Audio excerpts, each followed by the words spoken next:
One thing I noticed about specifically ITC is that people have long careers there. So what is it that ITC does well to retain people and retain good talent? See, for one, this is an extremely entrepreneurial culture. We call it actually in ITC, it's called a preneur culture, as a professional entrepreneur. So if you have ideas, you can bring them to life. And you have the diversity which is in ITC, because of which not only career progression, which is vertical, there is also horizontal and diagonal. That is also something which is possible in many of the areas, whether it is in the management area or in the technical area or in the other services areas like HR and finance, and many of these. So given the diversity, that is also there. And therefore, in a growing company, when you have opportunities of this kind, where your own personal aspirations can really get fulfilled, depending on whatever they are, people do stay back. It's just that, like I had explained in my case, to say that not every round of thinking, when you say, okay, this is what I can do here, this is what I can do in an alternative place, more often you end up that, I can do much better here. I think that's what really helps. Not that there is no attrition or anything. Attrition does exist. And then, like I also mentioned in an earlier point, that there are career conversations with people. So between aspirations and current capabilities, where are the gaps and how does one strengthen and build them? So I think all of this creates a climate where people see that it's much better fulfillment inside ITC. That's why people stay back and build their careers within ITC. There is a larger purpose which then binds all of this together. That it is not just earning more profit, returning more capital. A few decades ago, the larger purpose of ITC also was well articulated and defined, and then that continues to be lived. That it's a triple bottom line philosophy. That you certainly earn more profit, which is the economic side, but you also do it in a manner which is socially and environmentally also responsible. You are adding enormous social capital, you are adding enormous environmental capital. And so when people see what is the purpose of the organization that I'm aligning to, or as an individual, what's happening around me in a world, so there is also that larger why that is there. There is a typical what and how in terms of how do I do my task and how am I enabled with all these areas of gaps that are filled that I talked about earlier. But binding all of this is this why, when I say that, okay, this is what I'm working at and working on, and eventually this is what I'll be accomplishing, that triple bottom line. People take a lot of pride in saying that, for nearly 20 years now, 16, 17, 18 respectively for different metrics, that ITC is carbon positive, water positive, and solid waste recycling positive. And on the social dimension, adding value to as many as 6 million families in the sourcing chain that we are talking about. And there are, of course, downstream supply chain as well, where there are various retailers and so on. So in addition to continuous growth and profits, which is the economic side, these two dimensions, so that also binds people, saying that ultimately this is what I'm accomplishing.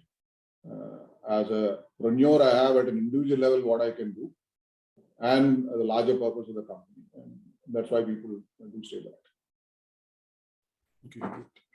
So now the next topic I want to discuss with you is about leadership. So in your view, what are the most important elements of leadership? Because there are, okay, I'm talking about leadership in the corporate management context.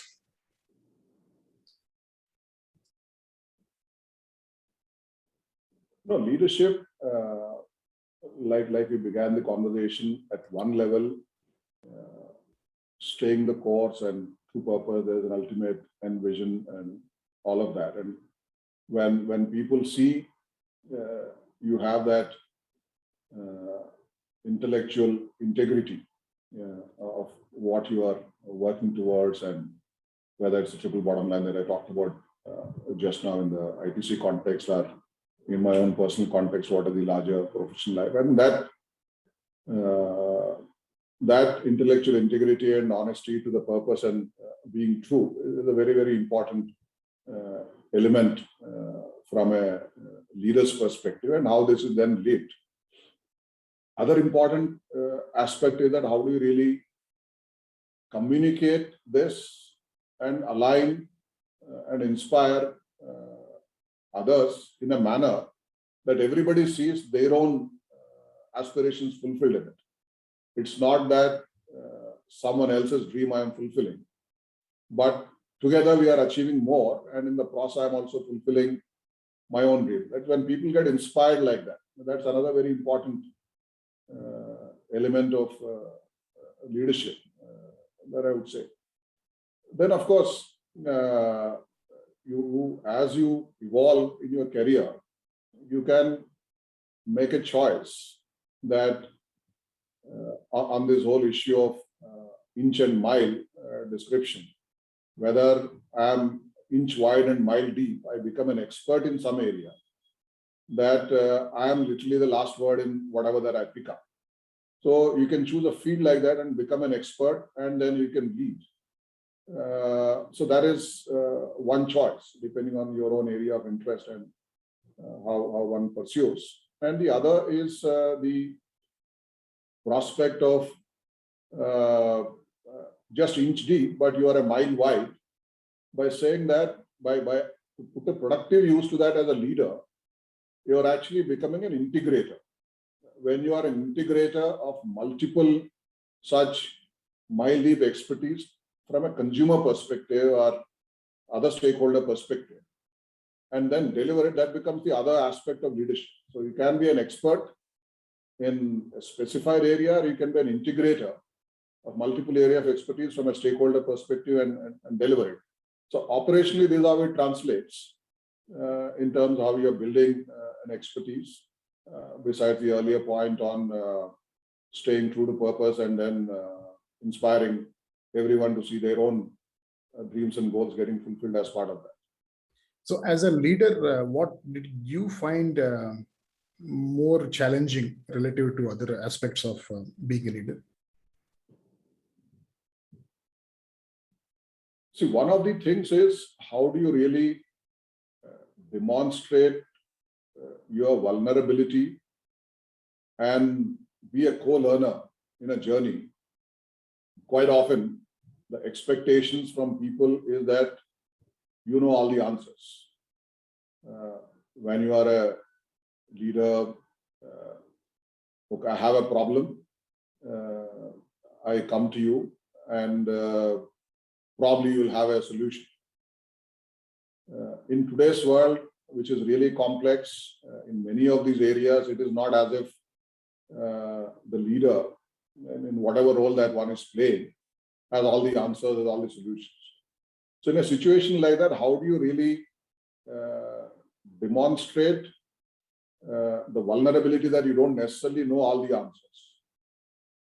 Together, we need to discover those answers and then move on.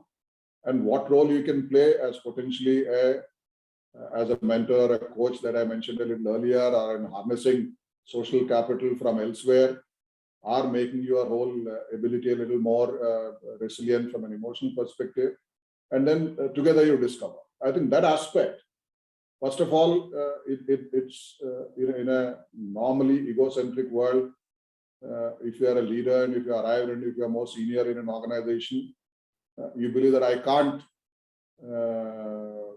demonstrate or show this side that I don't know the answer.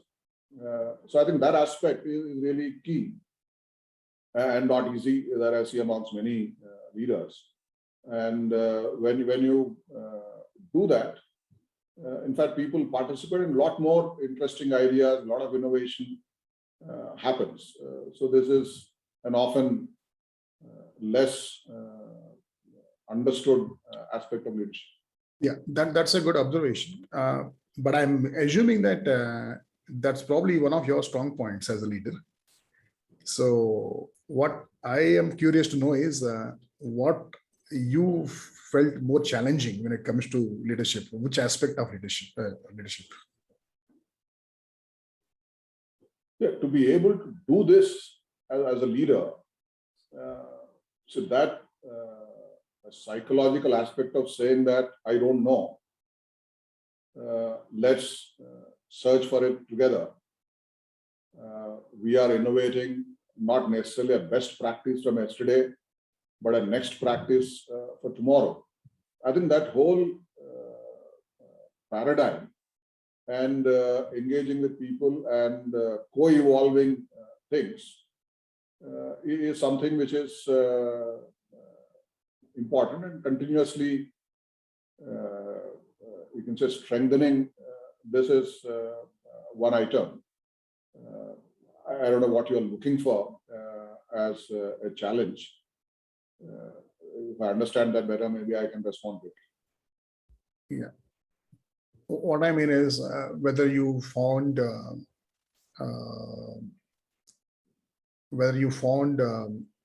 understanding certain functions, certain aspects, or certain domain more challenging when you took up bigger roles, or whether you found building team a challenge, or whether you found hiring good talent is a challenge. That's where I'm going. Okay. From that perspective. So, no, in today's context, the big challenge is attracting and retaining talent, because the nature of opportunities around the world are just so many, and the entire entrepreneurial opportunities are also unleashed in India with the kind of economic policies and rest of the ecosystem that is evolving in India. And therefore, how do you really attract and retain talent is one angle, which is really important. And therefore, the whole issue of the larger purpose and why, and some of them become relevant there.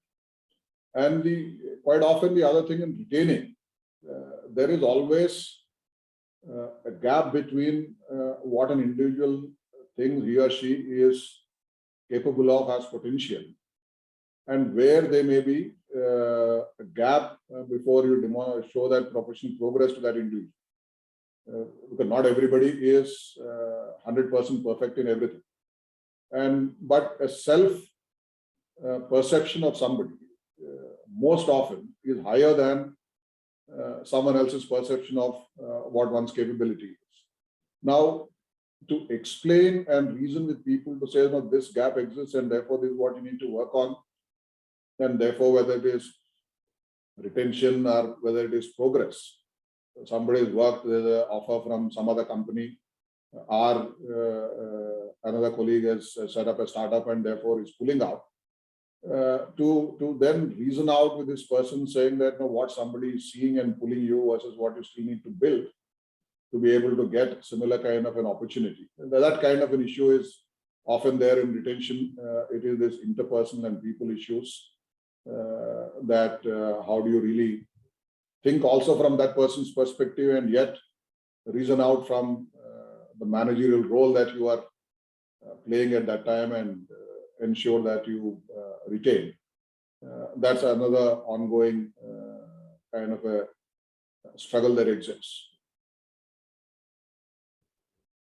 So, do you have any personal toolkit or framework for spotting talent for leadership in younger people?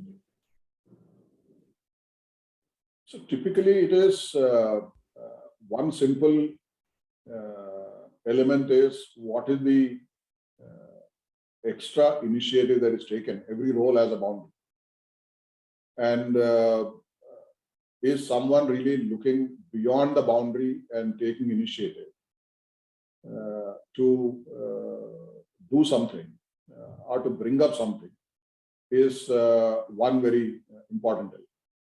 The second is quite often when a task is assigned to people at entry level, whether someone, or even for senior levels also quite often, people come back and say, task is done or not done, I've done the task, but how many of these people really think about the outcomes? You go and meet somebody, yeah, the meeting is done, but whether the outcome is achieved. I've created a new brand, whatever be the task that is there, which is short-term meeting or whether it's a long-term of constructing something. So how outcome-oriented you are is another aspect of this template or a toolkit.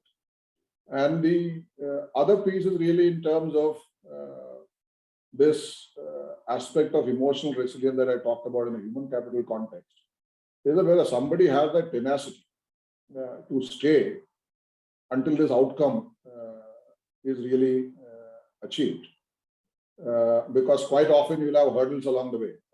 There are, of course, tailwinds that support quite often. There are headwinds, whether somebody is able to stay course and have that kind of a tenacity. As the 3-point formula that I would really see, that whether somebody has an initiative, whether outcome oriented, and whether tenacity is how we would look at the leadership. And then, of course, these are going beyond the observations. One is tested on the job in different kind of assignments.